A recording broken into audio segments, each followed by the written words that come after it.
Et bonjour à tous, bienvenue dans le podcast des dessineurs, un endroit tranquille où on parle des différentes pratiques du dessin à un niveau personnel et libre, avec des invités de qualité. Et aujourd'hui, je suis avec Zoé. Bonjour Zoé, Bonjour.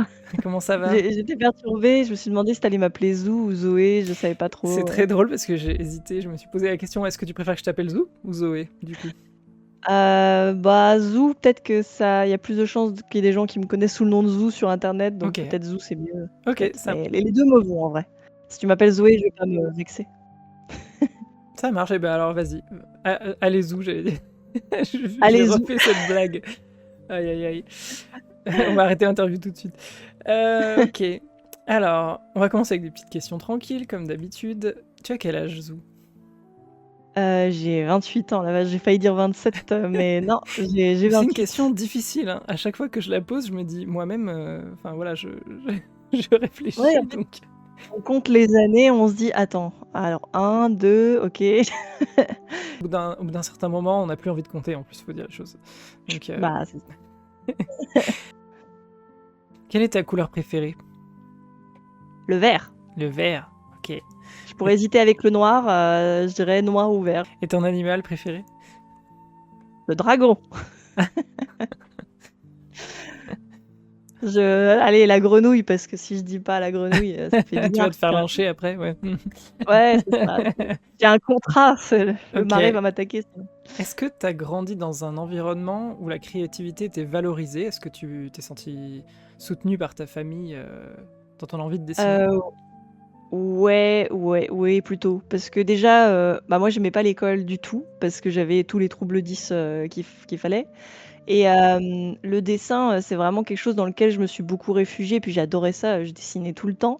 Hmm. Et en fait, mes parents, ils aimaient pas, l'école non plus, eux, quand ils étaient jeunes. Et mon père, il avait voulu être musicien et ma mère, elle était danseuse. Et en fait, sans être des artistes, ils aimaient beaucoup l'art et ils m'ont emmenée voir beaucoup de films. Et du coup, quand je dessinais, j'étais pas mal ben, c'est pas que j'étais spécialement encouragée parce que, pour le coup, je me souviens du podcast, là, que tu as fait, heu, où, l'artiste disait que, bah, elle, on lui a dit qu'elle était vachement douée et tout ça. Ouais. Moi, mes parents, ils ont pas vraiment fait ça, parce qu'ils étaient plus vraiment en mode, bah, c'est bien que tu dessines, genre tu t'occupes comme tu veux, tu dessines, vas-y, tu as des crayons. Mhm. Mais, c'était du coup, c'était plus mes réflexes de dessiner et mes parents, ils aimaient bien ça, donc Ok. je pense qu'ils aimaient bien parce que quand je dessinais, je parlais moins et je courais moins dans la boue. Ah bon? Mais Zou serait-elle une pipelette? Ouais. Mais en fait, c'est marrant parce qu'ils m'ont très bien encouragée à leur façon. En fait, ma mère, elle adorait l'art, elle avait plein de livres d'art et quand j'étais petite, elle m'avait acheté, les livres de Dali et Gaudi pour les enfants et du coup, j'ai grandi avec beaucoup d'images, artistiques, beaucoup de BD. Ouais, en fait, ma mère, je me souviens d'un truc qui m'avait marqué une fois, où en fait, il y avait quelqu'un qui disait, «Zoé, elle aime tellement le dessin, c'est sûr, ça va être une artiste et tout». Et ma mère, elle avait répondu, elle avait dit: «Non, elle fera ce qu'elle veut». Et du coup, j'avais bien aimé ça parce que je m'étais dit, même enfant, j'étais en mode genre, «Putain, je fais vraiment ce que je veux, quoi». C'est genre, je suis pas, il y a pas ce côté, «Oui, tu seras une Ouais. artiste». Genre, c'est genre: «Non, non, hein, je faisais juste des dessins, quoi». Est-ce que tu dessines toujours des animaux aujourd'hui? Bah, un peu, mais pas tant, Ah bon? beaucoup moins. Ah ouais, je m'attendais à un oui un peu plus, Ah ouais? comment dire, Ah assumé bah, que ça. Bah, tu dessines quand même vachement des grenouilles et tout, non? alors ah oui, non, mais en fait, c'est ça qui est compliqué, avec, moi et mon dessin, surtout actuellement. Si tu me demandes genre: «C'est quoi là, actuellement, le truc que tu fais?» J'aurais beaucoup de mal à te répondre parce qu'en fait, genre, ouais, je dessine des grenouilles, et j'ai dessiné un chien il y a pas longtemps et mais je dessine aussi, beaucoup d'humanoïdes. Je fais un petit peu de décor, bah, pas du décor solo, hein, généralement je fais des décors, pour des scènes. Mmh. Et en fait, si je comptabilise l'animation plus tous les trucs, là, ce temps-ci, je dessine énormément des enfants et des trucs comme ça, Mmh. en fait, ouais, non, je sais pas, je dessine des animaux. Ah oui, Maintenant, oui, est-ce que non, c'est mais la mise en page que je je fais, suis pas en train de te demander si tu fais exclusivement des animaux, je suis juste en train de te ah demander oui, si tu en fais toujours, mais tu pas obligé de faire que ça. j'en fais toujours, c'est vrai. OK. Mais disons que c'était pas un focus comme à une certaine période quand j'étais enfant, quoi. Mmh. Est-ce que tu as eu des étapes dans ta façon de dessiner, dans ton développement? Est-ce que tu te rappelles de déclics que tu as eus qui ont fait changer ta façon de dessiner, que ce soit sur le sujet ou même sur la forme? Ouais, en fait, je me rappelle de plusieurs, déclics. Il y en a qui sont un peu flous. Par exemple, là, le Mhm. premier que dont je me souviens, mais qui est un peu flou, c'est qu'il y a un jour, j'ai découvert que, parce qu'en fait, c'est un peu bizarre, mais le dessin, c'est pas quelque chose de primordial. Enfin, attention, ça va être assez paradoxal ce que je veux dire. C'est pas la priorité pour moi. Ma Mhm. priorité, en général, c'était que j'avais envie de raconter une histoire. Ouais, ok. Et du coup, je me souviens quand j'étais petite qu'un jour, j'ai découvert que je pouvais fabriquer des livres toute seule. Genre, tu sais, tu prends des feuilles, tu les plies en deux, tu mets une agrafe. Ou alors tu prends un carnet et dedans, tu peux faire un livre dedans et tu fais Mhm. des dessins et du coup, ça a fait ton histoire. Et du coup, quand j'ai découvert ça, ça m'a fait un déclic, je m'en souviens, parce que j'ai commencé à faire des livres. Je me souviens que en CM1, j'ai fait un livre sur les poneys. Ouais, Et parce que oui, la fameuse période poney que tout le monde a eue. même moi. Euh, Oui. et du coup, j'ai fait un livre sur les poneys qui était très complet avec une couverture, une quatrième de couverture. Alors, je l'ai plus maintenant, c'est trop dommage, mais il était dégueu. Mais dedans, il y avait plein de poneys. Hors de Euh, jugement. J'ai fait un livre où j'écrivais un roman sur les Winx et à côté, je faisais les dessins des aventures. Mais c'est trop cool. Mais tu sais, c'est ouf parce que ce que tu es en train de me dire là, ça me rappelle que. Enfin, moi, j'ai un espèce d'écho là de flash. Parce que moi Ouais. aussi, quand j'étais gosse, je me souviens que j'avais eu ce truc. C'est-à-dire, je me rappelle du premier livre que j'ai fait qui avait 3 pages, tu vois. Mais pareil, 2 pages agrafées, tu vois. Mais je me souviens de Ouais. ça. Je crois que c'était quelqu'un qui allait se coucher. C'est vraiment une histoire pas du tout intéressante, tu vois. C'était vraiment genre, il est debout et après il est dans son lit, tu vois. Mais c'était nul. Mais c'était. Je me souviens que dans mon cerveau, C'était le c'était genre, début. waouh! Ouais! C'était ta première histoire. Ah ouais, c'était. Mais c'est un trop bon souvenir en plus. Mais c'est vrai que, enfin, ça a été important pour moi parce que, en fait, ouais, enfin, moi, je suis pas quelqu'un de perfectionniste dans le dessin du tout. Quand j'étais enfant, je l'étais pas et je le suis toujours pas aujourd'hui.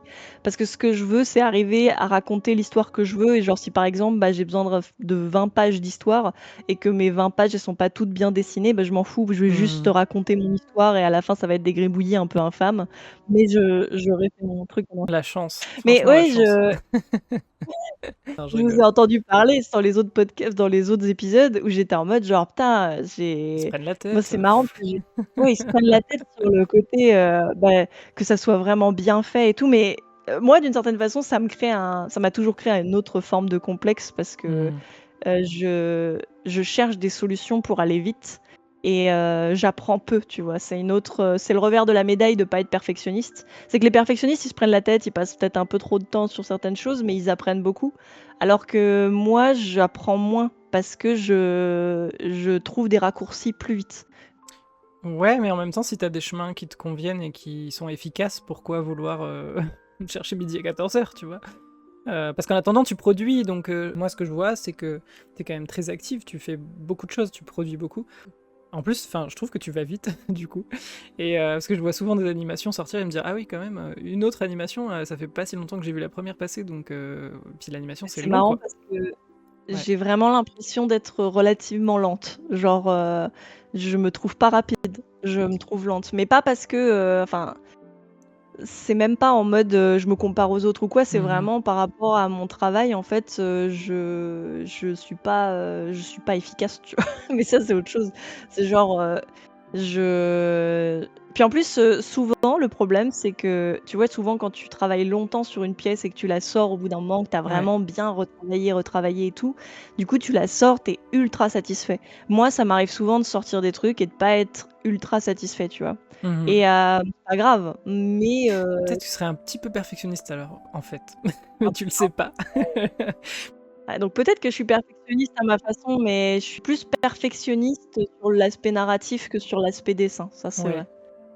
Ouais, sur le trait, c'est pas le truc, genre, j'ai toujours une façon de dessiner qui est assez chaotique et ça m'embête pas du tout que le rendu soit chaotique, mais si on comprend pas l'histoire ou si je peux pas raconter entièrement ce que j'ai envie de raconter, là ça m'emmerde ça. Là, ça Mhm. va me gêner. Mais c'est bizarre parce que j'en ai à la fois rien à foutre de la qualité de mon dessin et en même temps, quand je vois le rendu final, je me dis: Putain, il y a des gens qui auraient fait bien mieux que moi, tu vois? Et du coup, je vais commencer à me comparer et me dire: «Ah merde, c'est vrai que là, je suis peut-être pas au niveau», tu vois? C'est plus dans ces moments-là. C'est très intéressant parce que moi, ça arrive à une étape très différente. Des fois, c'est au début du processus, genre quand j'ai envie de me jeter dans quelque chose, je commence à dessiner quelque chose et là, je vais voir ce que font les autres, Ah tu ouais. sais, avant d'avoir fini mon dessin. Et du coup, ça vient un petit peu me perturber dans le processus que j'étais en train d'avoir, qui était très bien, hein, en fait. Hein. Mais Ouais, parce que je me dis, ah, mais lui, il fait ça un peu plus comme ça. Ah, mais elle a plus ce truc-là. Du coup, est-ce que moi aussi, je devrais pas faire ça dans mon dessin? Alors que, en fait, j'aurais juste dû aller jusqu'au bout de mon process, le sortir, et peut-être après, bah, voilà, peut-être par rapport à un tel ou un tel, je peux me nourrir de ça. Mais du coup, ouais. je crois que c'est plus constructif de quand même finir ce qu'on a commencé. Et du coup, bah, ça me fait rire que toi, ça intervienne plutôt après, quoi. Ouais. En fait, mon inquiétude, elle peut arriver à 2 moments. C'est soit avant que j'ai commencé le projet, si par exemple, j'imagine un truc, une histoire, une BD et que je vois que quelqu'un a fait exactement la même chose. Ouais. Par exemple, ça m'est arrivé avec une BD que j'ai imaginée, que j'ai commencé à créer dans un dossier et tout, mais j'ai un peu arrêté le process et puis là, j'ai lu genre Le Collège noir et je me suis dit: «Merde, c'est presque la même chose». Genre, il y Ouais. a beaucoup de points communs et en fait, là, je me compare à ce moment-là et du coup, ça m'empêche de commencer le projet parce que je me dis: «J'ai peur de faire la même chose, j'ai peur de mimiquer sans faire exprès et puis j'ai peur de la comparaison forcément parce que, j'ai pas envie de faire, un doublon de quelqu'un d'autre, Ouais. un plagiat moins bien, quoi. Et après, si je suis dedans, que je suis dans tout mon processus de création, j'en ai rien à faire et généralement, je vais vraiment à l'instinct et c'est à la fin, une fois que je rends le truc, que là, la réalité revient et je me Mmh. dis: «Ah oui, merde, les gens voient mon travail, qu'est-ce qu'ils pourraient en penser? Qu'est-ce qu'en penseraient, mes clients? Qu'est-ce qu'en penseraient mes collègues? Qu'est-ce qu'en penseraient, Ouais. juste des randoms qui voient mon travail?» Et c'est là que ça redevient de la pression, en Mmh. fait, généralement. Là, tu touches aussi au sujet du métier passion, où Ouais. voilà, quand on dessine, bah, aussi pour des clients, pour un job, hein, bah, c'est pas forcément les mêmes enjeux, les mêmes défis, le même mindset. Je commence à me rendre compte que, en fait, pour moi, c'était deux choses qui étaient très, très, très fusionnées, en fait. Le travail que je fais pour moi et le travail que je fais pour les autres. Mais en fait, c'est vraiment deux choses différentes, quoi. Et je trouve ça intéressant, la place que ça prend. Je sais pas ce que t'en penses. Ouais. Bah, justement, moi, je suis totalement d'accord avec toi et d'ailleurs, c'est un gros problème aussi, c'est que, justement, le côté métier passion, ça fait que, souvent, parce que j'ai la chance de pouvoir bosser beaucoup, pour moi toute seule, tu vois? De me faire mes propres projets, de dessiner mes propres trucs. C'est que j'ai du mal à ce qu'un projet reste un projet personnel, voire un truc, tu sais, de plaisir sans que ça ait un but professionnel, tu vois? J'ai Mmh. beaucoup de mal à ça. Genre, je vais commencer à dessiner et par exemple là, je participe à une session D&D, à une campagne D&D où j'ai un personnage dedans et tout et j'ai commencé à dessiner nos aventures et je me suis dit: «Ce carnet-là, ces dessins-là, c'est que pour le plaisir, c'est pas du travail» mais je suis Ouais. obligée de me le répéter à chaque fois que j'attrape ce carnet. Parce qu'en fait, dans ma tête, ça va trop vite. Genre, je commence à dessiner quelque chose et je me dis: «Oh putain, ça va devenir ça. Je pourrais en faire une version éditée, je pourrais en Ouais. proposer quelque chose, je pourrais en faire des posts». En fait, et ça devient un espèce de truc où, du coup, quand ça m'est arrivé de tomber dans le panneau et de me laisser faire de quelque chose un projet, bah, en fait, Mmh. d'une, ça devient, quelque chose qu'il faut que tu rentres dans un planning. C'est quelque chose qu'il faut que tu intellectualises, que tu penses, comment tu vas le présenter, du coup tu penses à la qualité et là, tout de suite, bah, quand tu Ah commences à oui, penser à ce oui. genre de choses, tu penses à la qualité que tu présentes aux gens donc et tout devient moins spontané, moins plaisant et surtout, en fait, tu te rajoutes du taf là où tu en as pas besoin. Bah, c'est Heu, je comprends complètement parce que je suis dans le même «bateau» entre guillemets. C'est-à-dire que oui. je l'étais pas encore totalement, mais là je suis vraiment en train de plonger mettre les 2 pieds dans le plat. Et c'est vrai que je me rends vraiment compte que dès que je fais un croquis, je me dis: «Mais est-ce que ça, je devrais pas être en train de le filmer? Parce qu'au cas où, tu vois, pour plus tard ou machin». Ou, est-ce que, Ouais. et tu te mets à avoir cette petite idée qui te parle même quand tu fais des choses qui sont vraiment déconnectées, voilà, je suis juste en train de faire un gribouillis pour le plaisir mais mon cerveau peut pas s'empêcher de vouloir construire quelque chose. Après, c'est aussi qu'il y a un pont entre bah, le job et le travail perso, et l'un nourrit l'autre, donc forcément, c'est normal qu'il y ait un peu aussi des trucs qui glissent, tu vois. Je me dis, il y a bien des projets, des fois, c'est normal qu'au début, ce soit un truc perso, et puis qu'au bout d'un moment, on se dise, bon, bah, en fait, tiens, ça serait un projet pro intéressant, en fait. Donc, il faut le... Ouais. Mais je suis d'accord qu'à ce moment-là, il y a un shift, et que ça demande pas le même investissement et pas la même préparation. Et, euh, et, et je pensais à l'exemple tout bête d'une illustration, tu vois, mais quand je commence un dessin pour moi, c'est vrai que je fais rarement une construction. J'anticipe rarement ce que ça va donner. Même si je le fais à la couleur, j'y vais un peu en mode YOLO, tu vois. Et c'est vrai que quand je sais que c'est une illustration pour quelqu'un, là, je vais avoir un peu plus des étapes de préparation parce que je sais que c'est aussi nécessaire pour la personne en face de recevoir un premier croquis pour savoir ce que j'ai envie de faire, que ce soit validé. Ensuite, une version un peu couleur pour qu'elle se comprenne voilà, où je veux aller et tout. Donc c'est plus du tout la même chose en Il y a fait. moins de spontanéité en fait. Ouais, En fait, c'est juste que la logique du travail, parce que même quand tu es indépendant, justement, quand tu es indépendant, tu as besoin de te mettre un moule et un cadre de travail une parce que structure, ouais. sinon, tu t'y retrouves plus. Et Hmm. quand tu parles aux clients, tu es obligé d'avoir une structure, comment tu leur présentes le travail, comment tu valides chaque étape. Et en fait, ce moule et cette structure, elle est super pratique, Hmm. mais en fait, elle devient étouffante quand ça devient le process de tous tes projets. Et en fait, c'est vrai que je suis complètement d'accord avec toi. En fait, c'est naturel de bosser sur des trucs et de te dire, ah putain, ça pourrait faire un truc trop bien, je pourrais faire une série de prints qui est chouette, je pourrais en Mhm. faire un livre, bref, je pourrais avoir plein d'idées comme ça. Et le problème, c'est qu'en fait, si tu fais ça tout le temps, déjà, tu multiplies les projets, et quand tu multiplies les projets, bah, tu multiplies pas ton temps, tu multiplies juste le temps que tu devras donner. C'est ça. Donc Ouais. c'est difficile. Et en plus de ça, tu as le risque de t'empêcher des choses ou de t'empêcher de rater aussi. Parce que quand tu veux faire un truc professionnel, tu vas vraiment vouloir réussir quelque chose juste parce que il y a d'une certaine façon ta réputation professionnelle et la confiance que te donnent les clients qui est en jeu. Donc tu donnes Oui, tu tout ce montres que pas tu peux. n'importe quoi aussi. Tu fais pas n'importe quoi, c'est Oui, ça, tu donnes oui, pas n'importe quoi. tu te Alors laisses que pas aller, quoi, en fait, complètement. quand tu es Ouais. tout seul, genre par exemple, ce temps-ci, je suis retombée sur des lives de Aaron Blaze et c'est notamment en écoutant Hmm. le podcast des Qui est dessineurs que j'ai eu envie. dessinateur chez Disney d'ailleurs. Enfin, qui est plus chez Ouais, Disney, mais ancien dessinateur de Disney, emblématique, animateur. qui Ouais. est turbo, super fort et tout ça, et qui montrait comment faire les expressions à la Disney. Et je me suis dit, ah bah tiens, je vais apprendre le style Disney, ça va être rigolo. Ouais. Et je me suis vraiment dit comme ça, et du coup, ça me donne l'opportunité de me planter parce que je sais pas dessiner comme Disney, et parce que c'est dur, et parce que comme ça me permet de faire des trucs fun qui sont pas réussis, quoi. Hmm. Et de tester des choses. Et ça, c'est vrai que on perd parfois le temps et l'opportunité de tester des choses quand notre travail, c'est aussi notre passion, c'est aussi notre passe-temps, c'est tout. Donc c'est Ouais, moi je trouve que c'est pour ça que... épuisant aussi quand c'est trop, quand ça devient trop.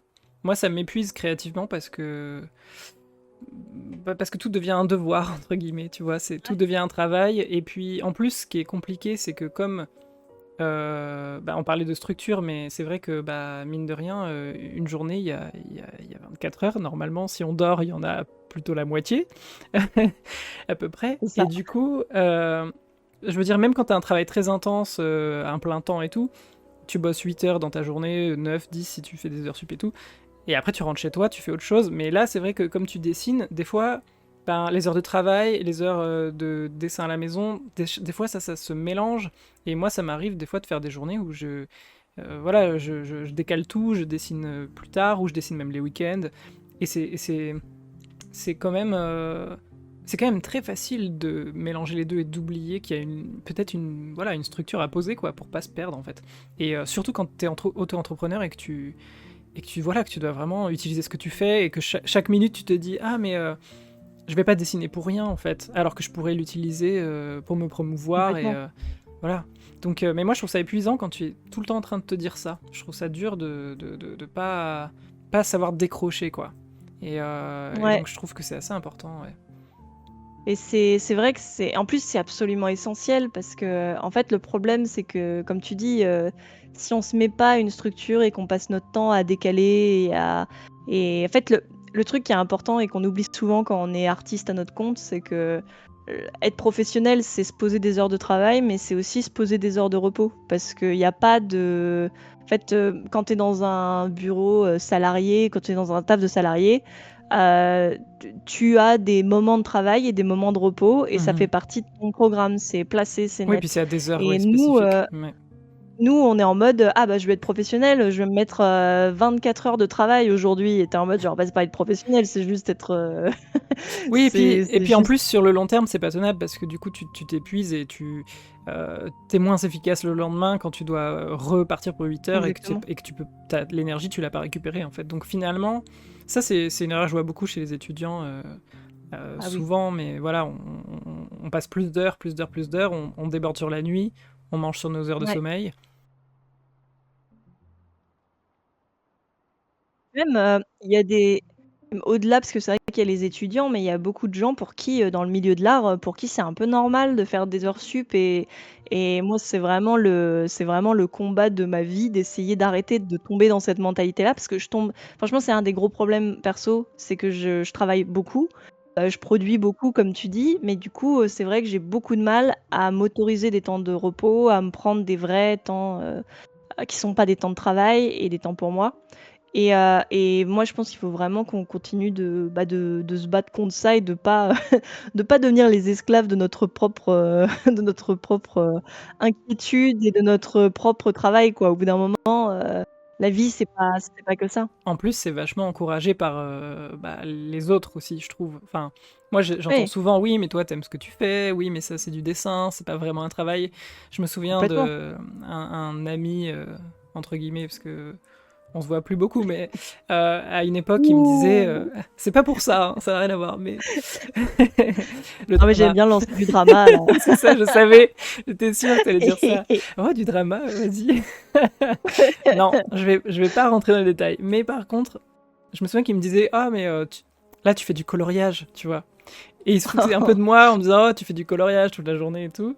Et c'était une blague, tu vois. Mais je me disais, ben, Ouais, ah, ouais, alors, tu peux le voir comme ça. Je comprends que d'un point de vue extérieur, des gens qui sont pas intéressés ni par l'art, ni par le dessin, puissent se dire que c'est pas indispensable, tu vois. mmh mh. Mais en fait, c'est pas juste du coloriage. Enfin, tu vois, je m'investis peut-être plus que toi. Tu t'investis dans ton travail où t'es là mentalement et physiquement, mais tu m'y mets pas ton âme, tu vois. Alors que moi, oui. Ouais. Non, mais oui, on mais ça, en fait, ça revient sur le côté, aussi, le mérite des artistes. Est-ce que c'est un vrai travail? Parce que nous, on donne pas des heures à la société, on donne des heures à nous-mêmes. Alors que c'est genre c'est pas totalement vrai, mais c'est genre c'est une pensée, très, méritocratie, capitalisme de l'art. Même le côté où, on pourrait pas faire justement un travail, qui n'est pas, entre guillemets, «utile à la société», ce serait pas possible de faire ça. Ça, c'est vraiment une pensée qui est, très spécifique à notre société, c'est pas vrai. Je sais que le Covid a un petit peu relancé ce débat à un moment donné, par exemple, parce que justement, Ouais, on avait dû fermer les institutions moins utiles, entre guillemets, moins indispensables à la survie ouais, du monde. Mais je trouve ça vachement intéressant parce que l'art, je trouve que c'est tellement indispensable. Et en fait, c'est intéressant de se demander pourquoi ça l'est, en fait. Pourquoi notre rôle il est essentiel. J'avais pas vraiment d'avis tranché ouais. là-dessus avant, mais plus le temps passe, plus je me dis, mais en fait, moi j'ai envie de te dire à quoi ça sert de vivre s'il n'y a pas d'art, en fait. Si tu peux pas exprimer des choses et changer l'univers et donner, enfin partager en fait des choses plus intimes, plus profondes en fait. Si c'est juste pour être dans le superficiel, ben en fait à quoi bon, tu vois, je vois pas l'intérêt en fait. Ouais, c'est ça, puis c'est le côté, en fait, bah, est-ce que tout ce qui existe doit être utile? Parce qu'en fait, si on vivait que de choses utiles parce que genre, OK, faisons que des choses utiles, ne nous intéressons qu'à des choses utiles. On va dormir, on va travailler, on va manger et puis c'est tout.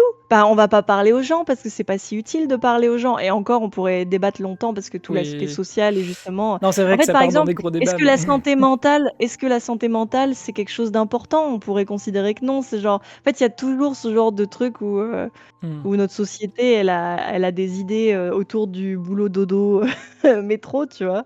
Et dès qu'ils sortent de ça, ils sont un peu en mode genre, «Ah là là, mais est-ce que c'est utile?» genre, bon.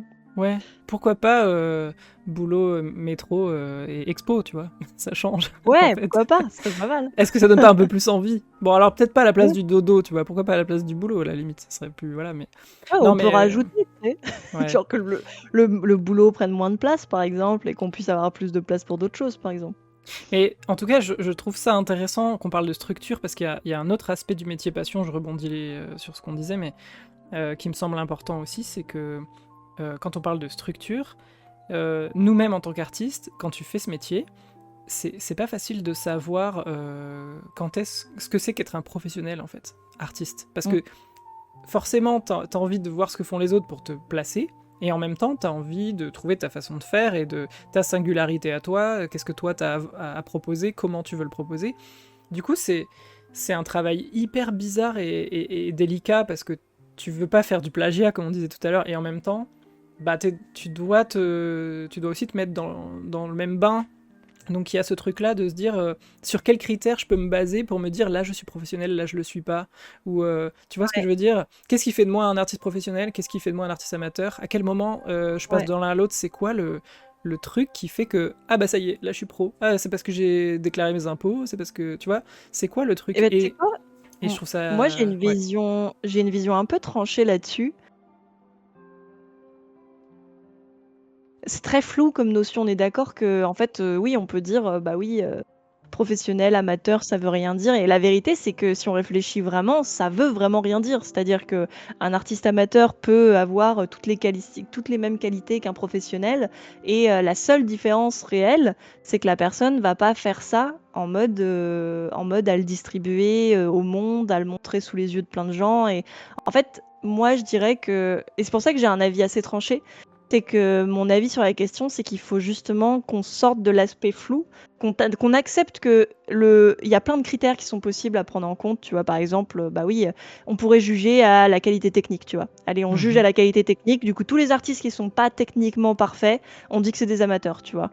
Et du coup, pour moi, c'est une mauvaise version des choses parce que c'est pas vrai, parce que Mais ça exclut plein de gens. c'est surtout que dans Mais ça a à voir avec le fait même d'être un artiste, c'est que dans le fond être un artiste, c'est remettre les choses en question, c'est progresser toute sa vie, c'est exactement. évoluer. Donc si on peut, si ça veut dire qu'on doit, voilà, ne plus évoluer, qu'est-ce qu'on fait Du quoi? coup, c'est pour ça que je pense que le seul critère qu'on peut vraiment prendre en compte, c'est le fait de dire, un professionnel, c'est quelqu'un qui, expose, qui va parce que j'ai même pas envie de dire, qui vend son art parce que, il y a des artistes qui, ne font que des trucs gratuits, qui font que des expositions accessibles à tout le monde, qui font des trucs dans la rue et c'est des artistes. En fait, pour moi, un artiste professionnel, c'est quelqu'un qui tente de montrer son travail au maximum de personnes ou à un certain groupe de personnes, mais hors de sa sphère personnelle, hein, qui va vraiment aller vers le monde Oui, à un extérieur public quoi, ouais. et Hmm. à un public et qui tente d'aller vers plus de public. Pour moi, c'est professionnel, c'est ça.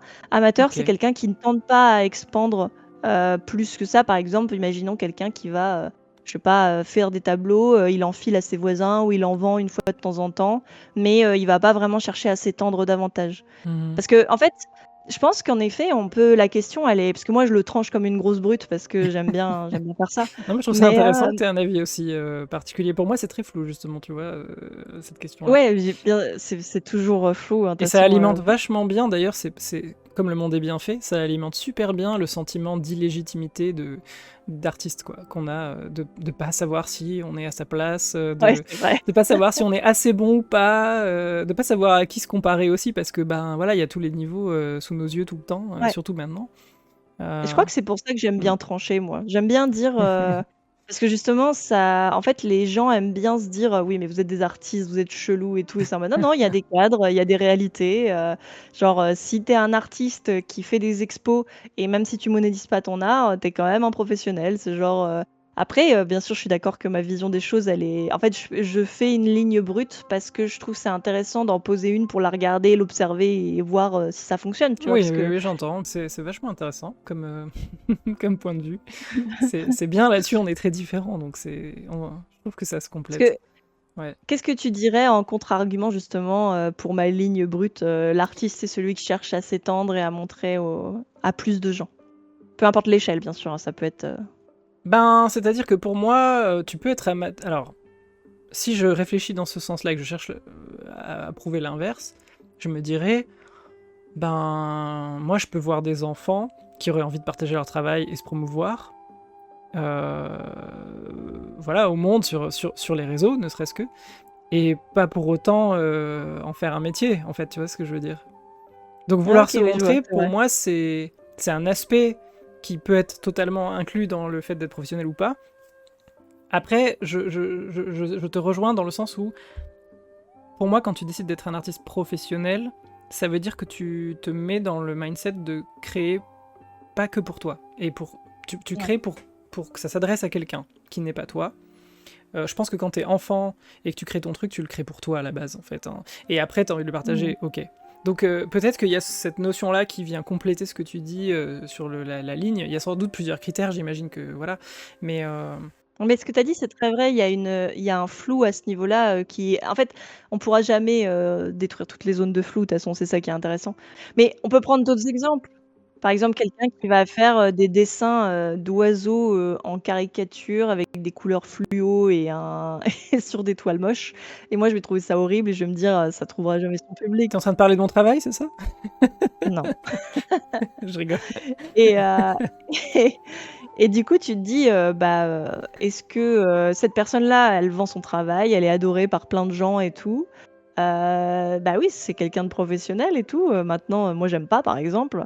Mais du Ah coup, oui, est-ce oui, que... non mais ouais. Bon, là, on digresse énormément, je En fait, pense. Mais c'est vrai qu'on a un peu 1000 sujets et 1000 questions en même temps. J'avoue qu'on brasse ouais. beaucoup de choses. Mais c'est. Je crois Euh, que. Et puis surtout, je crois qu'on va pas s'arrêter si on continue. C'était que la première question. Non, non, pas du tout. Toi, du coup, tu as fait le choix d'être dans l'auto-entrepreneuriat, de travailler à ton compte, d'être une artiste indépendante. Et du coup, ma question c'est, qu'est-ce qui t'a amené à faire ce choix? Alors du coup, je suis passée par vraiment plein d'étapes. Bon déjà, ce qui est important de préciser, c'est que moi, ce qui me drive vraiment, c'est le cinéma d'animation. Hmm. Genre, je sais que je veux faire des films d'animation depuis que je suis en troisième. C'était vraiment genre un déclic pour moi où j'ai... On parlait de déclic tout à l'heure et pour moi, ça a été vraiment un autre déclic, le fait de dire, oh, attends, mais je peux faire bouger des dessins. C'est l'étape suivante de je peux faire un carnet avec des agrafes. Incroyable. Ouais, ouais, je vois très bien. C'est vraiment ça. Pareil, quand j'ai compris que je pouvais faire de la stop motion chez moi, j'étais comme une dingue. J'ai attrapé une caméra, j'ai essayé, c'était moche, c'était incroyable. Bref, Hmm. du coup, j'ai eu un autre déclic là-dessus. Et en fait, c'est ce qui a conduit toutes mes décisions professionnelles et artistiques quand j'étais plus jeune. Parce qu'en gros, je suis passée par plein d'étapes. Déjà, je me disais, je veux faire des films d'animation et j'étais en mode, je veux faire des films d'animation comme DreamWorks ou comme Disney ou comme Hmm. Ghibli. Je veux être dedans. Et du coup, je me disais, je veux être réalisatrice dans cet univers-là. Donc, rentrer dans un studio, être dans un gros studio et faire des films là-dedans, tu vois. Et j'ai découvert déjà d'une part un artiste qui m'a fait changer d'idée sur ma conception du cinéma d'animation. Et c'est Jiri Barta, qui est un artiste tchèque qui fait des films d'animation que j'adore, qui sont très Ouais. vraiment fous visuellement. Et j'adore le cinéma tchèque en général, mais du coup, voilà, j'ai découvert son cinéma et j'étais genre au lycée et ça m'a fait une espèce d'explosion dans la tête où j'étais en mode genre, mais attends, mais Hmm. on peut faire des trucs vachement plus fous que ce que je croyais. Et du coup, ça m'a fait tilter en mode genre, bah du coup, j'ai envie de faire des gros films comme Disney, mais expérimental et beaucoup plus fou parce que j'ai pas envie de faire des trucs classiques en fait. Ouais. Et du coup, j'étais encore là-dedans. Et en fait, à la fin du lycée, quand il a fallu choisir un peu où est-ce que tu vas, Ouais, ton orientation. bah, moi, je voulais être dans l'art, je le savais, il y avait aucun doute là-dessus. Je voulais faire des films d'animation. Bon, les Gobelins, j'ai clairement pas tenté parce que j'avais pas le niveau, je savais pas animer. Enfin, j'animais déjà des trucs, mais bon, j'animais sur Macro Flash 8, là, un logiciel, un logiciel un peu éclaté, mais surtout, je le maîtrisais pas, tu vois. Même le dessin, je maîtrisais pas vraiment. Et du coup, j'ai regardé les différentes options. La mana, ça m'allait pas parce que basiquement, c'était comme être à l'école, mais avec du dessin en mode devoir d'école. Donc j'étais en mode non, je veux pas. Et du coup, après, en fait, j'ai découvert qu'il y avait des prépas pour les beaux-arts. Et par hasard, je me suis retrouvée dans la prépa des beaux-arts de Cherbourg. Et ça a aussi changé complètement ma vision de ce que je voulais. parce qu'en fait, j'ai totalement déconstruit, bah, comme tu as fait souvent chez les beaux-arts, tu arrives avec des idées, tu dessines, des mangas et et tu fais des trucs très, très clichés et pas très, très intéressants et on te dit: «Vas-y, tu vas déconstruire tout ce que tu sais faire, et tu vas réapprendre à faire des trucs totalement différents», ce que j'ai fait et en fait, là, ça m'a complètement, transformée aussi parce qu'en fait, je pensais que j'avais envie de rentrer au Gobelin et de suivre un cursus et de rentrer dans des studios et je me suis dit, «Bah non, en fait, j'ai envie de faire des trucs beaucoup plus artistiques» et à partir de là, je savais en fait, je me disais, «Bah, je veux faire de l'animation et je ferai de l'animation toute seule», voilà. De toute façon, voilà et en fait, je pensais pas que enfin, j'avais pas de modèle, je me disais pas que c'était faisable. Bah, c'est-à-dire que c'est pas commun, hein, il faut dire ce qui est quand même. L'animation, c'est plutôt un sport d'équipe à la base quand même et c'est quand même, un choix, ouais, que je trouve assez atypique et intéressant du coup. Bah, l'avantage, en fait, c'est que j'avais le modèle de beaucoup d'artistes qu'on te montre quand tu es aux Beaux-Arts, et on va te montrer vraiment, bah, les artistes qui font des trucs, en solo, il y a plein d'artistes comme ça qui m'ont inspiré à un autre modèle, mais qui était pas un modèle, pour faire du cinéma d'animation, c'était un modèle pour faire de l'animation d'art contemporain et du coup, j'étais un peu entre 2 eaux comme ça, je savais pas trop où je voulais aller. J'ai fait les Beaux-Arts d'Angoulême après, où j'avais la chance de pouvoir faire de l'animation là-bas et il y avait des gens qui nous encourageaient à faire de l'animation. On avait plus de modèles, à mi-chemin comme, par exemple, celui qui a fait La Jeune fille sans main. Sébastien Lodenbach. OK, voilà. Donc il y avait, des modèles comme, Sébastien Lodenbach ou d'autres gens qui sont, bah, par exemple, quand tu regardes tous les festivals de courts-métrages, en fait, là, il y a énormément d'artistes qui travaillent, en fait, en plus petits effectifs et du coup, tout de suite, c'est quelque chose qui me paraissait, plus dans mon délire et après ça, je me suis quand même rendu compte que, heu, ce que je visais, ce que j'ai envie de faire et ce que j'ai toujours envie de faire aujourd'hui, c'est pas non plus quelque chose qui est totalement dans ça et je me suis dit: «Bon, bah, je j'ai pas envie de rentrer dans un studio, j'ai pas envie de changer mon projet, je suis pas spécialement inspirée, par non plus les trucs giga art contemporain.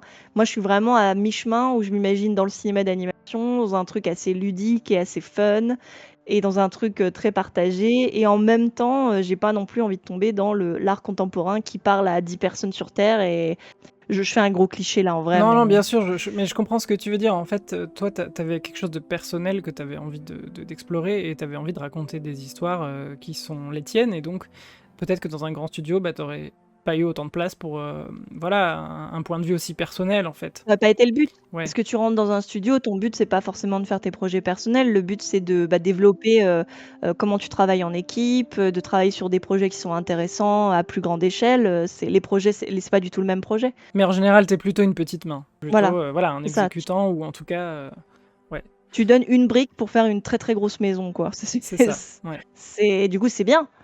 Du coup, je rebondis sur ce que tu es en train de raconter. Moi, j'ai un peu vu ce que tu fais. Et justement, je suis fasciné parce que je trouve que tu arrives à t'approprier une façon de faire qui est assez. Enfin, que moi, j'ai pas vraiment vu ailleurs. C'est vrai que l'animation, pour moi, dans mon esprit, c'était vachement un truc d'équipe de base. En tout cas, l'animation à dessin, hein, je parle dessiné. Et ça prend tellement de temps.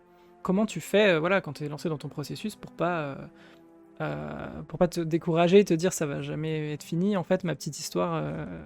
Bah, après, j'ai pas encore trouvé la recette idéale, hein, c'est un combat de tous les jours pour essayer Mhm. d'adapter, mes envies avec la réalité professionnelle parce que moi, il y a des projets, de BD et de courts-métrages d'animation que j'ai envie de faire et que j'ai jamais fait parce que, il demeure qu'il y a la réalité autour de moi qui me fait que, bah, si je veux faire un court-métrage de 20 minutes, ça va quand même me demander un temps et des ressources qui sont enfin, toi, tu connais ça, Mhm. vraiment, produire un court-métrage, ça reste quelque chose qui est très difficile. Oui. Mais je pense que j'adapte les projets et c'est là l'avantage que j'ai de me défaire du perfectionnisme quand je produis. C'est qu'en fait, du coup, mon objectif quand je fais quelque chose, par exemple, là, je fais une série d'animation, qui est des séries d'animation courtes où je fais des gags sur des jeux vidéo. Ouais. C'est quelque chose de très, très fun à produire et en fait, ce que je me suis dit, c'est j'essaie de définir mon objectif de façon claire. Genre, mon objectif à moi sur cette série-là, c'est de faire une série où chaque épisode a sa petite identité et où je m'amuse. C'est ça l'objectif. Mhm. Les autres objectifs, ça n'existe pas. C'est-à-dire, je sais pas de faire quelque chose qui va aller en festival. Je sais pas d'éblouir les gens par la qualité de mon animation. Ce que j'essaie de faire sur cette animation-là, c'est que j'essaie de faire un mode économique très très cheap. C'est vraiment le but de cette animation-là. J'essaie pas de faire quelque chose de beau ou de fluide. J'essaie de faire quelque chose de cheap que j'arrive à produire. Et du coup, quand je réduis à ce minimum d'objectifs-là, déjà d'un, je m'amuse parce que c'est l'objectif principal. Et de deux, je vais pas revenir en arrière. En fait, c'est un petit peu comme si on te privait de la gomme, tu vois. Il y a le côté, je me dis, bon, bah, j'ai pas de gomme, je vais faire des traits et j'avance. Et en fait, c'est exactement comme ça que je produis sur ce genre de projet-là. C'est je me dis, j'ai pas de gomme, j'avance et j'essaie pas de gommer et j'accepte le résultat. Ce qui est pas forcément quelque chose de toujours facile, mais ce que je recommande comme mental des fois de se dire vas-y, j'ai pas de gomme, ce projet-là il est tel quel et c'est parti. Je trouve que c'est très intéressant parce que moi, je suis quelqu'un qui réfléchit énormément quand je me lance dans quelque chose. En tout cas, c'est difficile de pas m'embourber parfois dans des réflexions préliminaires, quoi, en gros, à un projet. Et le fait de se donner des contraintes comme tu le fais toi, c'est-à-dire de se donner juste une ligne directrice, ben ça te permet de finir ce que tu commences. Et mine de rien, je crois que c'est ça le cercle en fait vertueux, c'est que tu fais quelque chose, tu le termines, tu le partages avec d'autres gens, et donc là, tu as vraiment cette interaction qui existe, et ensuite, tu te dis, bah, Ouais, le prochain sera meilleur, quoi. Et en fait, voilà. ouais.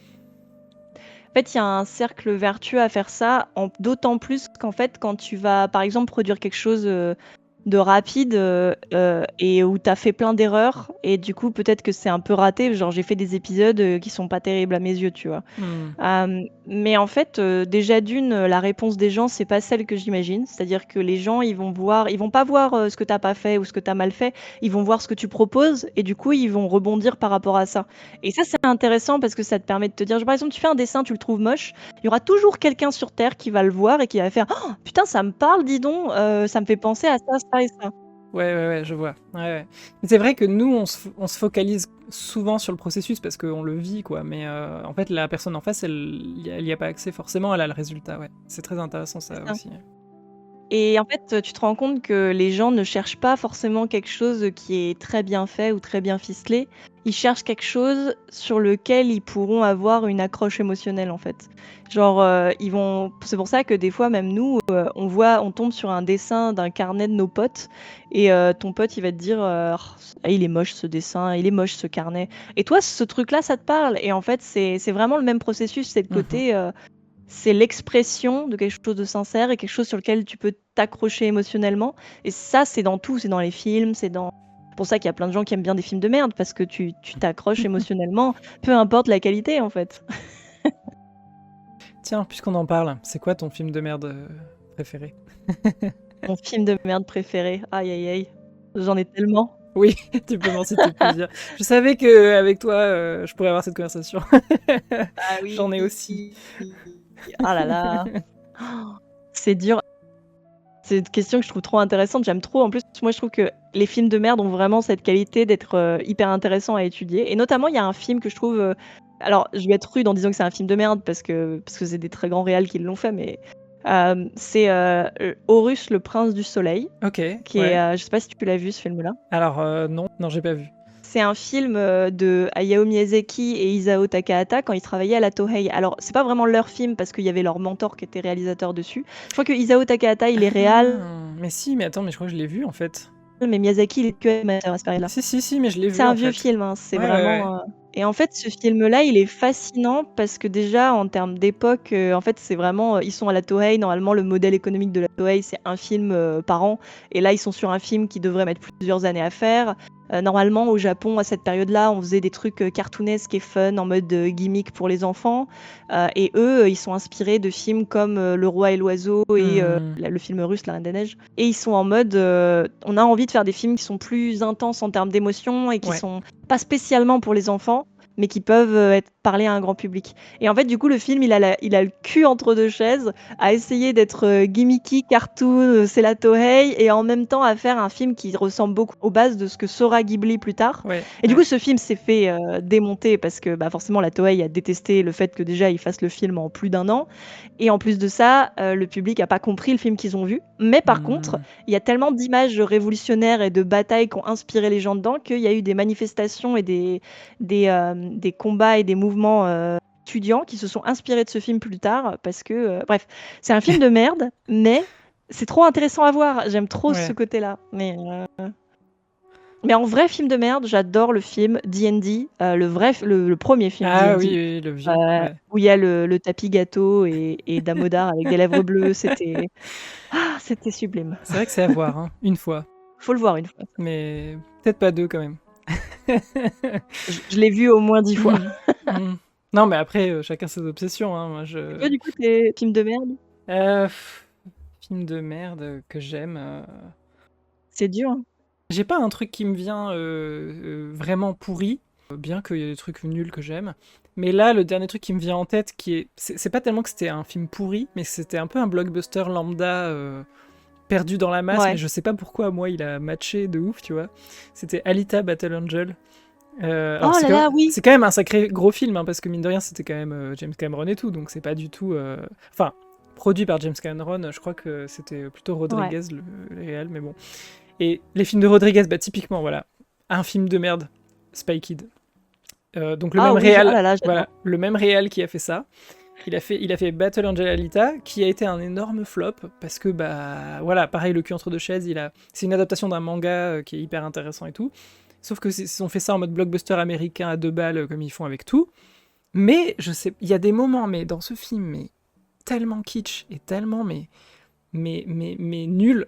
Et à côté de ça, il y a des scènes, je sais pas pourquoi elles me prennent aux tripes, et à chaque fois je me dis, ah j'aime ce personnage, ah j'aime cette scène, ah j'aime ce moment. Et du coup, bah, c'est cette espèce de contradiction dans un seul film. Et je l'aime en fait. Je comprends totalement, moi, c'est pareil. Ce film-là, il m'a fait le même effet.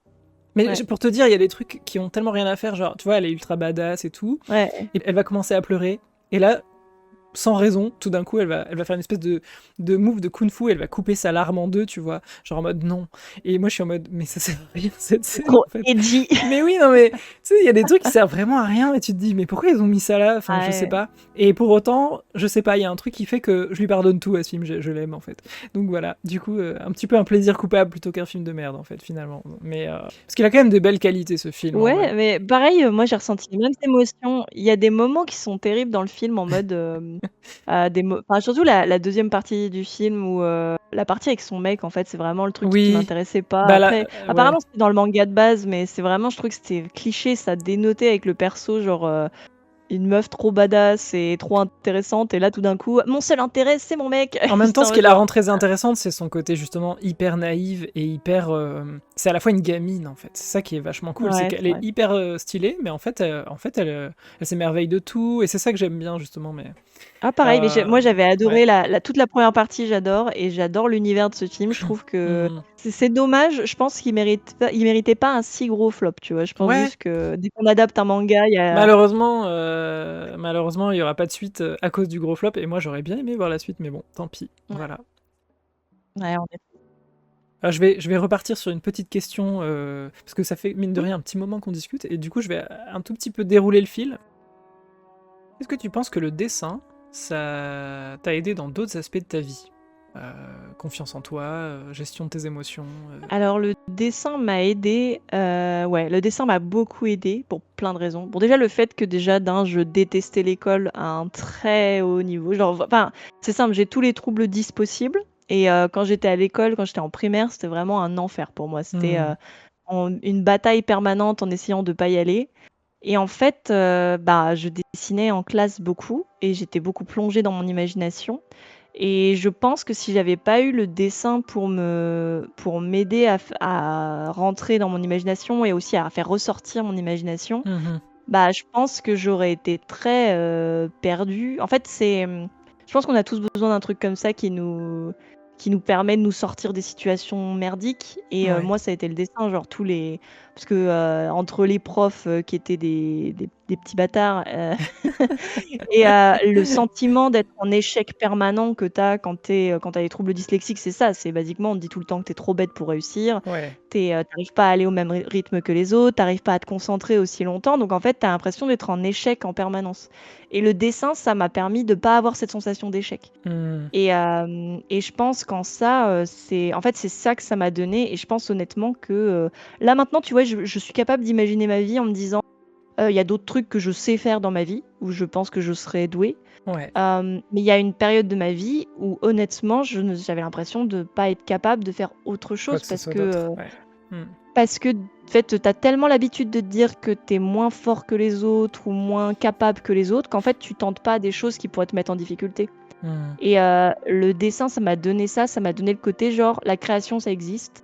Et dans la création, il n'y a pas de gagnant ou de perdant, c'est juste quelque chose que tu peux faire et t'as rien à prouver. C'est vraiment ça. Il n'y a rien à prouver, il n'y a pas de.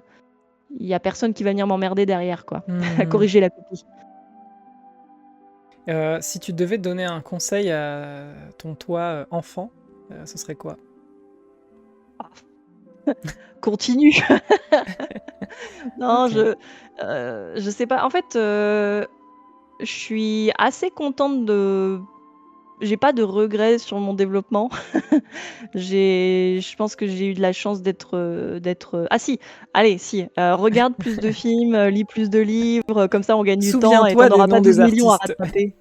Souviens-toi des noms des artistes, voilà. Enfin voilà, note dans ton petit carnet que j'ai pas à faire le travail à l'âge de 28 ans. Voilà. Hmm. Est-ce que tu penses que le talent, c'est important? Le talent, est-ce que c'est important? Franchement, non. En fait, moi, je crois pas au talent. Je pense que ça existe pas. Je pense que le talent, c'est juste un joli mot qu'on donne à un truc qu'on n'arrive pas à définir quand quelqu'un fait quelque chose très très bien. Mhm. Et c'est genre, pour moi, le talent, ça n'existe pas. C'est genre, t'as des affinités, t'as des facilités, parce que si t'as le privilège quand t'es enfant d'avoir accès à de l'art, bah forcément, c'est plus facile que quelqu'un qui n'a pas eu accès du tout. T'as le travail acharné que donnent les gens, t'as le temps que tu peux y allouer. Par exemple, si dans une situation précaire, bah, c'est moins facile de donner du temps pour travailler ton dessin, alors que si t'as du temps, bah, tu peux. Mhm. Si t'as des gens autour de toi avec qui discuter, donc si t'es pas trop seul. En fait, Donc pour toi, il y a une question de stimulation peut-être? Parce que j'ai l'impression d'entendre ouais. ça dans ton premier point quand tu parles du fait d'avoir accès à l'art, etc., de baigner dedans. Est-ce que tu penses que si tu baignes dedans, forcément tu développes ce genre d'affinité? Je pense que surtout tu as l'occasion de le développer. Parce Mhm. que tu peux très bien être dans un milieu où tu es entouré d'artistes, mais toi, ça te branche pas et toi, tu préfères le sport, tu sais. Ouais. Mais tu aurais l'opportunité de le faire, tu vois. Et je pense qu'en fait, pour moi, le talent, ça n'existe pas. Et je pense que quand on te vend du talent, en général, c'est des gens qui n'ont pas compris comment le process se fait, en fait. Et je pense que c'est. Pour moi, ce qu'on appelle Mhm. le talent, c'est juste un gloubi-boulga de tout ce que doit faire un artiste.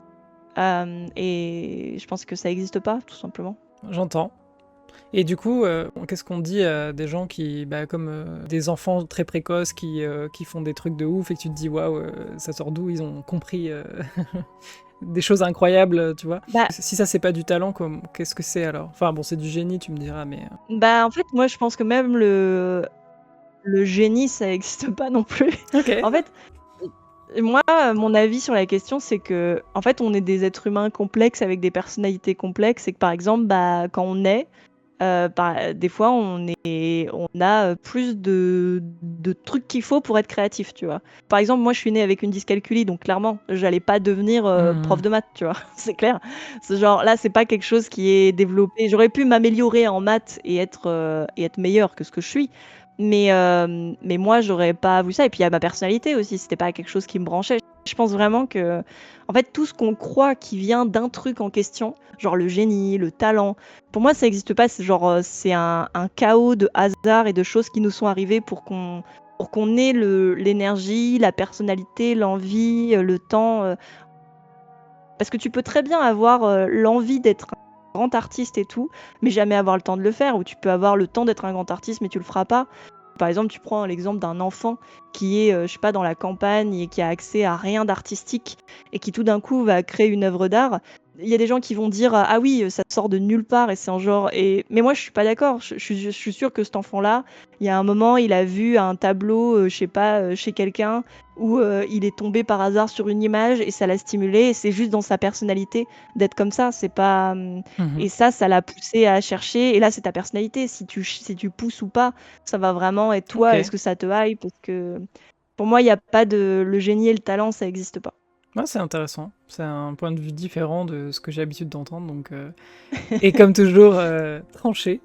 C'est ce que j'aime Ouais, bien aussi. j'avoue. Mais Mais c'est bien, en moi, je vrai, ça tranche change. beaucoup et puis après, je me réécoute et je me dis: «Bon, c'est vrai que là, je me trompe peut-être», mais C'est ce que tu disais depuis le début, ça fait partie de ta personnalité. Et franchement, bah, c'est une façon d'avancer tout aussi légitime que n'importe quelle autre. Et donc, j'apprécie, je respecte ça. Tu avances sans gomme, donc t'y vas, quoi. c'est Voilà. ça.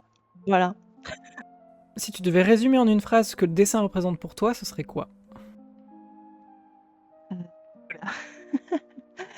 vaste question. Ouh le dessin pour moi, c'est un outil, parmi d'autres.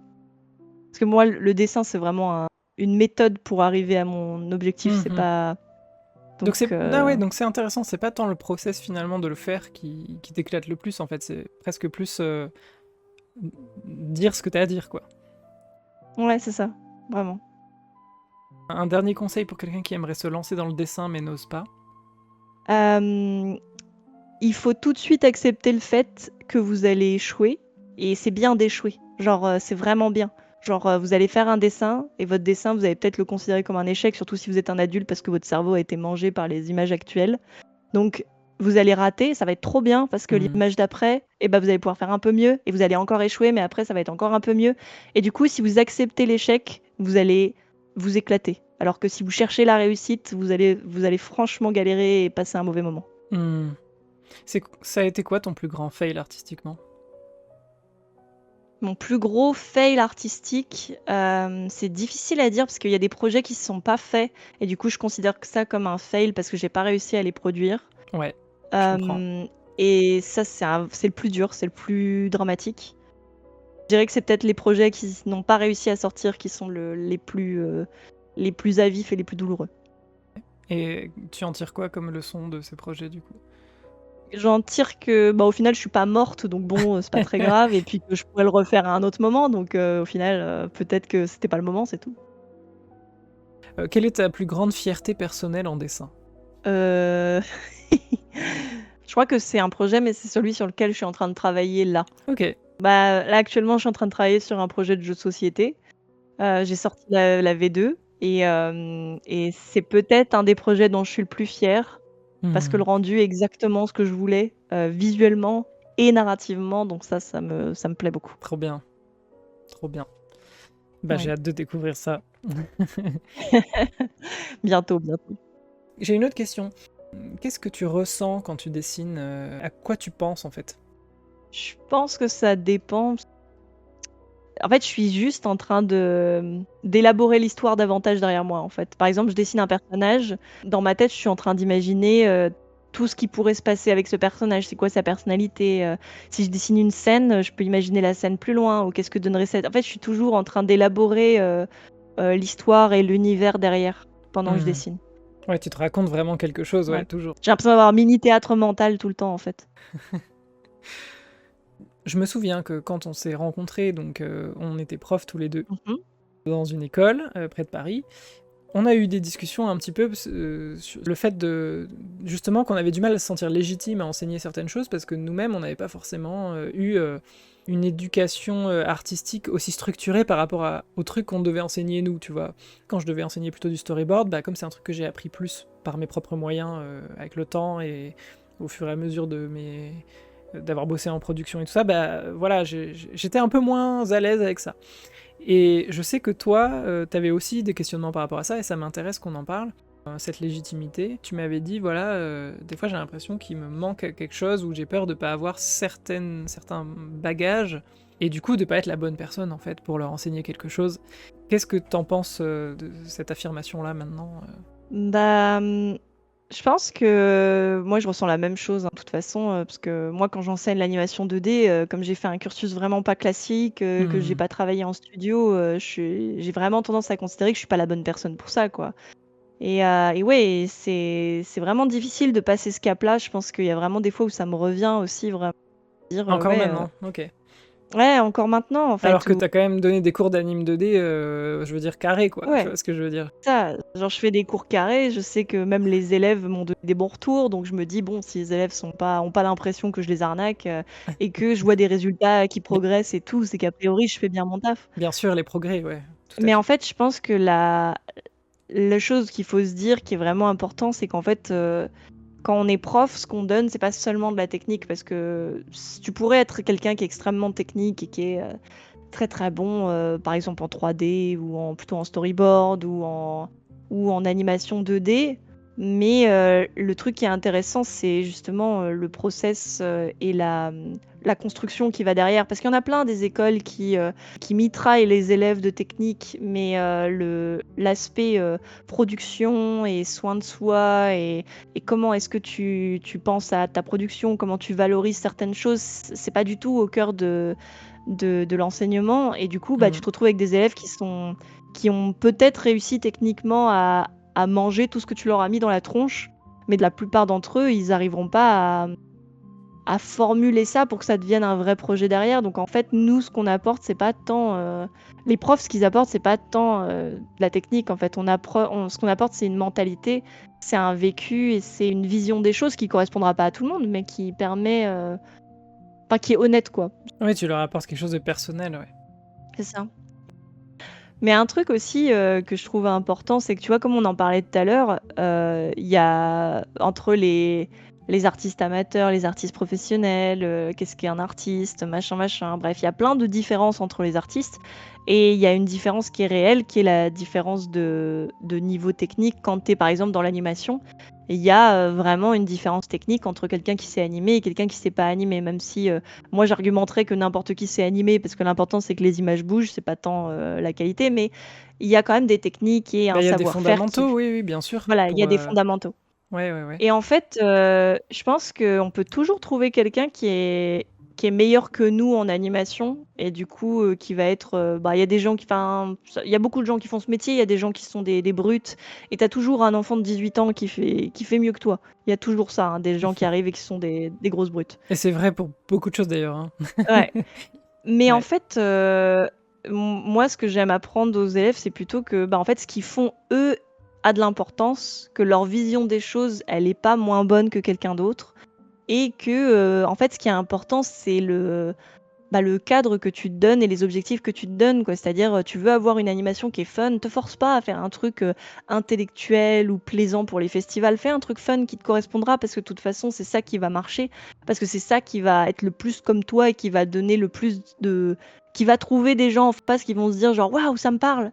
Et en Mhm. fait, je pense que c'est important le côté genre, il y aura toujours quelqu'un qui animera mieux que toi, mais il y a personne qui est capable vraiment de faire ce que toi t'as dans ta tête ou ce qui va pouvoir juste être toi et faire ton bout de chemin. Et du coup, si tu arrives juste à te cadrer un petit peu et à cadrer tout le flou créatif que tu as, bah, tu peux faire des trucs extra et c'est trop bien. Et je pense que...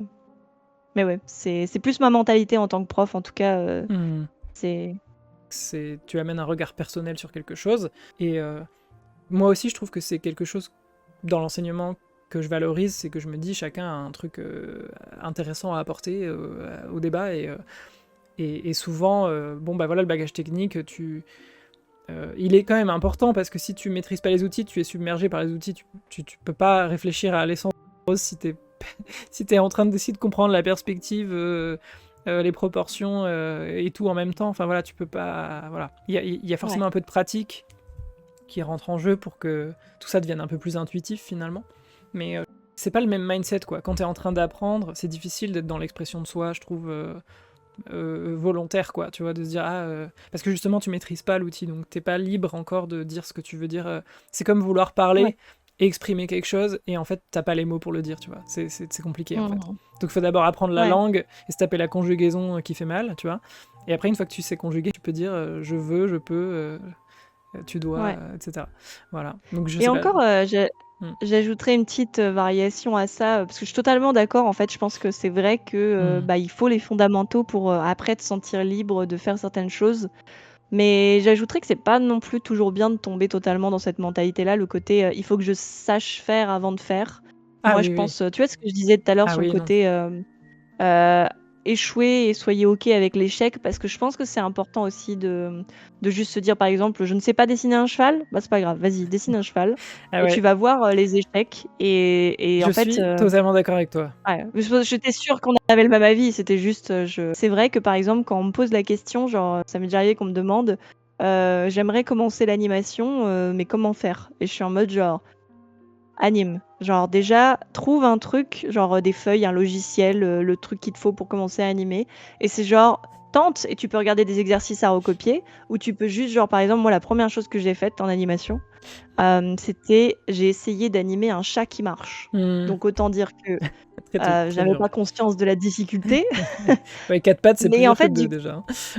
c'est ça, un quadrupède avec des poils, en plus, je savais même pas dessiner les chats à l'époque, donc bon, voilà. Mais en fait, je me suis confrontée à ça, j'ai échoué totalement, et en fait, j'ai essayé de dessiner un chat assis qui bouge la queue, et en fait, je suis tournée sur autre chose. Et en fait, faut pas avoir peur de juste commencer à faire et de se rendre compte que c'est dur, parce que c'est comme tu Mm. dis, tu ne sais pas tant que t'as pas touché l'objet, testé le truc, tu ne sais pas, ce qui est dur, ce qui est facile, est-ce que enfin voilà, c'est Ouais, comme on ouais, te ouais. donne un saxophone, on te dit vas-y, joue-en. C'est genre, c'est une occasion de tester le saxophone. Ça veut pas dire que tu vas faire une mélodie, c'est juste vas-y, tente et puis on verra, ce sera rigolo. Pour quelqu'un qui est dans le mental comme moi, c'est difficile de pas penser à un point de départ en fait, parce que sinon je me sens ouais comme une poule devant un couteau quoi. Il y a un truc un peu inaccessible. Et mon cerveau ne fonctionne pas comme ça. Voilà, après ça se travaille, l'intuition ça se travaille. Moi, justement, ce que je me dis, c'est que, en fait, on n'est pas tous les artistes sont pas pareils non plus. Parce que, par exemple, là, ce que tu décris, le côté, c'est bien d'avoir un point de départ, Mais pour moi, d'avoir hein, je parlais de moi, hein, un c'est truc clair. pour Hein. te guider. Oui, c'est ça. Mais Ouais, ouais. justement, et en fait, c'est ça que je trouve ça bien de le dire là, c'est qu'en fait, on n'est pas pareils les uns les autres. Par Mhm. exemple, moi, quand j'étais petite, on m'a donné une feuille de crayon, voilà, et j'ai commencé à dessiner, j'en avais rien à secouer. Ouais, Et ouais. mon petit frère, au même âge, j'ai essayé de le faire dessiner et tout. Et lui, il arrivait pas à sortir des trucs de sa tête du tout. Et du coup, je lui ai dit, bah, je sais pas, est-ce que tu voudrais recopier quelque chose? Et en fait, il a commencé à recopier sa trousse et à dessiner sa trousse, genre dans les moindres détails. Ouais, Et ouais. en fait, c'est là où tu vois que aussi la personnalité joue énormément, et qu'il faut pas avoir peur de copier d'autres artistes, de tester différentes choses, parce que oui, peut-être que ma méthode va pas correspondre à plein de gens, et que Mhm. la méthode académique va pas correspondre à plein de gens. Et en fait, c'est Oui. bien d'avoir cette détente, de se dire, euh, exactement comme pour les écoles, je suis allée dans une école, c'était pas une bonne expérience. Ça veut pas dire que toutes les écoles d'art seront pas la bonne expérience. Ça veut juste dire que celle-ci, elle est pas faite pour toi. Ou par exemple, tu vas parler avec un artiste et sa façon de penser ne va pas du tout résonner avec la tienne. Et ça veut pas dire que t'es pas un artiste. Ça veut juste dire que vous avez pas la même façon de penser. C'est clair. Hein. En fait, l'espèce de peur, je la connais, cette crainte, et tu dois la connaître aussi, l'espèce de crainte de on te met face à quelque chose et vraiment, il y a rien qui se passe dans ton cerveau, il y a aucun plaisir, il y a Ouais, aucune la page envie, blanche, ouais. il y a voilà, c'est vraiment le vide, et ça, c'est terrifiant comme sensation. Et ben, en fait, on l'a tous, et en fait, il faut vraiment surtout pour les jeunes artistes, les gens qui débutent, enfin les jeunes artistes, les artistes des débutants, hein, peu importe l'âge, faut se dire, OK, ça marche pas pour moi, bah, je fais autre chose. C'est pas un problème.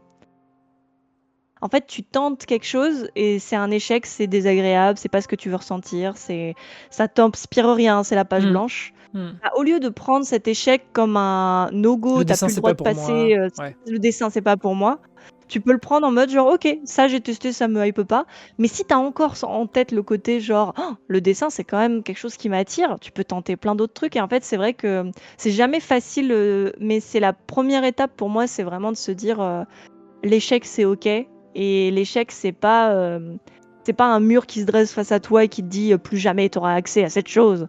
C'est juste Mhm. un événement, quelconque, qui est pas, qui va pas t'empêcher d'avancer, quoi. Donc Ouais, je vois. Je pensais à un exemple qui me vient là comme ça. Il y a 2 jours, j'étais devant mon bureau et je sais pas, ça m'est venu comme ça. Et en fait, je me suis dit, vas-y, je vais prendre mes cartes Pokémon et je vais me fabriquer mon jeu de tarot avec juste mes cartes Pokémon. Et je me suis juste dit, j'ai l'impression que c'est un délire de gosse de faire ça, tu vois. Tout de suite, je me suis dit, alors ça, c'est vraiment un truc de gamin. C'est pas sérieux, voilà, là, cette idée, elle est un peu légère, quoi, tu vois. Et après, je me suis tout de suite dit, mais en vrai, ce serait fun à faire, non? Mais grave, j'ai trop envie d'essayer, juste pour voir, tu vois. Au pire, il se passe rien. Et au mieux, bah, j'ai passé un bon moment, tu Ouais, vois. ouais, ouais. Et en fait, j'ai essayé de tirer les cartes avec. Et en fait, ça a tellement bien marché. Et je me suis dit, ah ouais, ça valait vraiment le coup d'écouter cette petite envie, cette petite intuition. Et en fait, je pense que ce genre d'idées-là, elles sont pas sous-estimées parce qu'elles sont très sincères, tu vois. Mm. C'est pas parce que c'est des idées qui paraissent enfantines qu'elles sont pas intéressantes, en fait. Pour des gens qui sont dans le mental comme moi, un conseil que j'ai envie de donner, c'est en fait, ouais, passez à l'action. Faites d'abord et réfléchissez ensuite. Comparez-vous plus tard, voilà. C'est vrai que c'est trop bien. En fait, ça illustre vraiment le côté faut se laisser vivre, quoi. Faut se laisser imaginer et se laisser s'amuser, même quand c'est pas intelligent, parce que on n'est pas obligé d'être intelligent, on n'est pas obligé d'être brillant à chaque fois qu'on fait un truc. On peut juste s'amuser. Ouais, et surtout, et même quand c'est notre travail, quoi. Et c'est ça que je veux dire. Ouais, complètement. C'est s'autoriser ces moments-là, ça fait partie des défis d'adultes du dessin, parce que je pense que quand tu poses la question à quelqu'un, tu lui dis est-ce que tu dessines, la première chose qu'il va te dire c'est ah non mais moi je fais des bonhommes bâtons ou c'est par passion, carrément. ou tu sais il y a toujours tout de suite cette séparation pour bien se dire attention si tu veux me juger dans ce que je fais, je suis dans cette catégorie, tu vois. Et je trouve ça fou parce que Totalement. on peut très bien avoir envie de dessiner et aimer dessiner sans justifier ça par un niveau, tu vois, de dessin, quoi. C'est ça. Moi, j'ai beaucoup aimé quelque chose que tu as dit tout à l'heure, que tu as dit, oui, en fait, même si c'est pas d'un bon niveau ou même si c'est pas bien fait, il faut le faire et tout, et le poster, et voilà. Je me suis dit, mais quand c'est ton métier, quand ton image professionnelle, bah, elle dépend de ce que tu partages, est-ce qu'il faut quand même s'autoriser à poster des trucs qui sont un peu moins bien, tu vois, parce que bon, bah, c'est ton image. Et je pense que dans une certaine mesure, oui. Je pense que dans une certaine mesure, il vaut mieux faire et aller jusqu'au bout et progresser, en fait. Et plutôt que d'attendre d'avoir atteint cette fameuse ligne que personne ne connaît, de ça y est, maintenant je suis assez bon pour me lancer. Et c'est ce que j'apprécie chez toi et que je trouve intéressant dans ton mindset, c'est que voilà, toi tu oses y aller, quoi. J'avais un peu peur, en fait, j'avais peur d'un truc en parlant de ça, en fait, c'est que j'ai toujours peur, vu que justement, je produis beaucoup, que je suis libérée de la partie perfectionnisme de la production et tout ça, j'ai un peu peur des fois que les gens s'imaginent que du coup ça veut dire que j'ai jamais de difficultés, que tout est facile et qu'en fait moi j'y arrive, mais du coup si une personne en face de moi n'y arrive pas, alors c'est qu'elle peut pas, tu vois, genre. Et en fait je veux pas du tout que les gens s'imaginent ça, ou que toi de toute façon toi tu sais, on a déjà parlé plein de fois, mais en fait le truc, c'est que moi aussi j'ai des difficultés, des moments où j'ai la page blanche, des trucs dont je suis pas contente, des moments où je suis face à des gros échecs. Et, et en fait, la seule chose qui me permet de continuer à... Enfin, pas de continuer à... Non, attendez. La seule chose qui différencie moi des autres gens qui galèrent de ouf... Elle était en mode shonen. Ouais, qui de détruire ma vie. La seule chose que... Non, attends, je ne suis pas Luffy, attends. J'aime le drama, encore une fois, mais...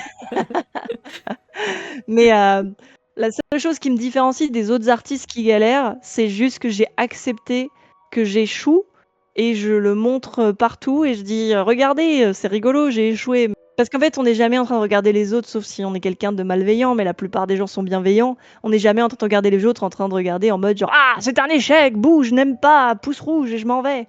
On dit genre ah, ok, intéressant, ou je n'aime pas trop, ou ah, putain, j'adore. On donne des réactions, on donne quelque chose, on donne du grain à moudre. Donc c'est toujours intéressant. Ouais, mais tu vois, le fait d'assumer, je crois que c'est ça le vrai secret, quoi. T'assumes, tu t'essayes pas de faire de la poudre aux yeux, quoi. Et du coup, en fait, tu travailles, hein, c'est beaucoup de travail quand même. Mais je veux dire, ouais, t'essayes pas d'être quelqu'un que tu n'es pas, quoi. Et du coup, ça ça se ressent dans ce que tu fais, et je trouve que c'est plus fort que justement tous les fondamentaux, la technique et tout ce dont on parle depuis le début. Et ça, pour moi, ça légitimise vachement plus la transmission et la place de l'artiste, d'avoir quelque chose à dire, et d'avoir son regard à transmettre, et même si tu maîtrises pas tout de ce que tu dis, tu vois, mais voilà. J'ai encore une idée de sujet, là, ce que tu viens de dire, ça vient de m'inspirer encore autre chose à dire et je me dis: «Bah oui, justement, maintenant il y a l'IA, donc on pose la question de c'est quoi le rôle de l'artiste face à Ouais. l'IA qui arrive?» et tu es en mode: «Bah oui, c'est ça le rôle de l'artiste, c'est de donner son expérience et Mm. notre expérience, elle est humaine, elle est imparfaite, il y a plein d'erreurs, de bosses, de ratures Ouais. et c'est pas grave parce qu'en fait, on n'est pas intéressé par l'expérience d'un robot qui n'a rien vécu et qui n'a rien à nous dire, en fait. Mm. On est inspiré par l'expérience de quelqu'un qui fait des erreurs et donc l'art, il reproduit ça, d'une certaine façon. Alors, c'est clair que on n'aura pas le temps d'aborder tous ces sujets. Cela dit, Oui, c'est trop long. j'avoue que là, si on commence à partir là-dessus, il y aurait des choses à dire. Mais je pense Bah ouais, terrible, terrible. que c'est terrible. Ce que je te propose, c'est que je t'invite pour un second épisode à l'avenir. Ah Comme ça, on oui! pourra continuer de déblatérer, de refaire le monde ensemble. C'était un plaisir de t'avoir, et je suis sûr qu'on a brassé des sujets qui intéressent plein de gens, qui se posent les mêmes questions que nous, et qui n'ont pas de solution des fois.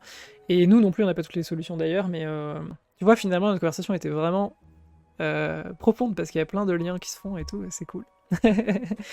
Merci beaucoup, Et merci à toi. à très bientôt. Et voilà, l'épisode 4, c'est terminé. Merci d'avoir écouté. J'espère que vous avez apprécié nos échanges avec Zoé. Vous pouvez retrouver ses dessins d'enfance et ses coordonnées directement sur mon site, raphaelelkr.store, à l'onglet podcast. Si cet épisode vous a plu, n'hésitez pas à le partager autour de vous. Je vous dis à la prochaine!